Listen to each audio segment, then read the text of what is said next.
Surgiram boatos que eu ia para outras igrejas para conhecer outras pessoas e não existia isso.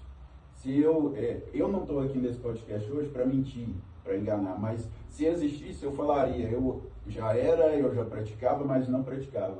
E aqui foi entrando no meu coração, porque a palavra do homem, ela semeia o bem ou ela semeia o mal.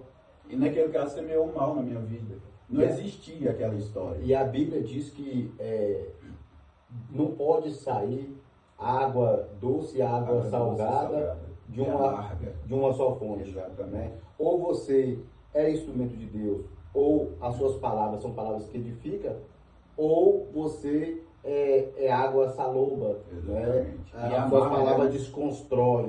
Desconstrói. E tem muitas pessoas que têm o conhecimento bíblico, conhece a letra, memoriza as escrituras, mas da sua boca só sai palavra que desconstrói, que mata a fé, que mata o chamado, o dom, e acontece muito, infelizmente, no meio evangélico. Mas... E a luta da gente, como a palavra diz, a luta da gente não é contra a carne e o sangue, mas é contra a potestade e os espíritos do mal. Só que naquela época eu ainda estava espelhando no homem, eu ainda estava espelhando no que eu via, no que eu sentia. E quando aqueles boatos começaram, porque não era de pessoas pequenas, não era de pessoas tipo, tá chegando agora, é porque não me conhece, era pessoas que me conheciam, era missionário, era pastor. Começaram a esparramar histórias que não existiam. Aí entrou no meu coração o seguinte, já que estão falando, e nessa época minha mãe faleceu, eu estava com 21 anos. Já que estão falando, eu vou viver tudo isso que eles estão falando. Eu não tinha uma tatuagem, um desenho no corpo, porque eu achava errado.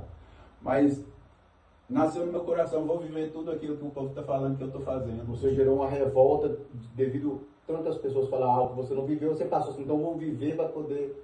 A palavra fala que o que está limpo, limpe-se mais, o que está sujo, suje-se mais. E aquilo entrou dentro do meu coração e eu vesti aquela carapuça e saí. Comecei a fazer tatuagem, hoje eu estou de camisa aqui, mas o meu corpo é todo tatuado.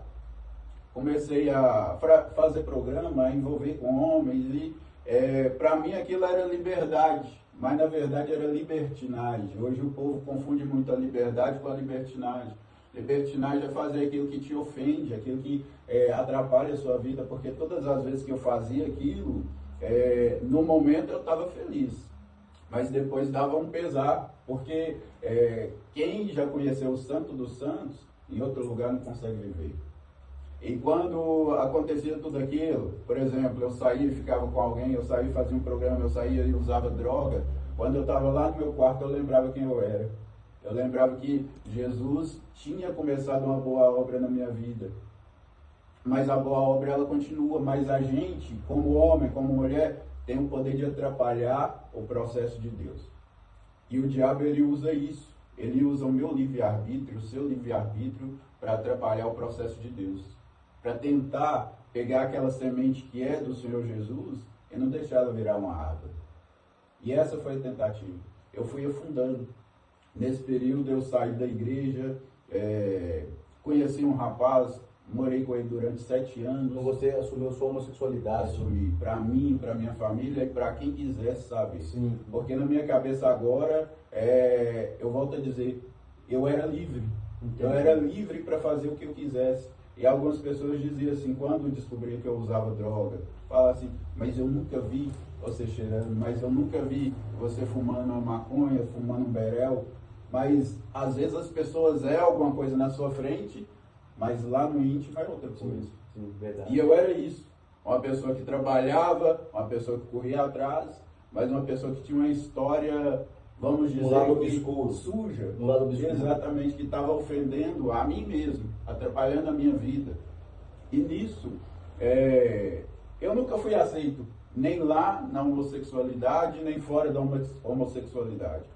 Quando eu estava no meio, ia numa festa, ia em algum lugar, pelo perfil a pessoa falava, mas você não é daqui, você não tem nada a ver. Você não pertence. Você não tem nada a ver com o povo que está aqui, o que você está fazendo aqui? Você não concorda com o que o povo faz aqui? Porque um dos meus maiores sonhos, desde que eu tinha uns 15, 16 anos, era ter família grande. ter filho, filha, para quando eu tivesse velho, eu pudesse ter a casa cheia de netos, cheia de crianças. E isso foi roubado.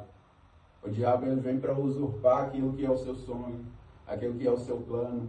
Mas a palavra fala que os sonhos de Deus e os planos de Deus são maiores e melhores do que os nossos. E eu acredito que, tanto na minha vida, quanto na vida de cada um de nós, dos ouvintes, aqueles que estão assistindo esse podcast, sonhos que estão travados, sonhos que estão engavetados, eles ainda têm a possibilidade de acontecer. Ele ainda tem a possibilidade de sair da gaveta. Mas esse poder não é meu, não é do pastor Edivar, não é da esposa dele. Esse poder é de Cristo Jesus. Quando a gente aceita o propósito de Deus na vida da gente. Porque quando a gente suporta o processo, a gente alcança o propósito. Porque quando a gente fala de propósito, a gente pensa em uma coisa grande, boa, bonita.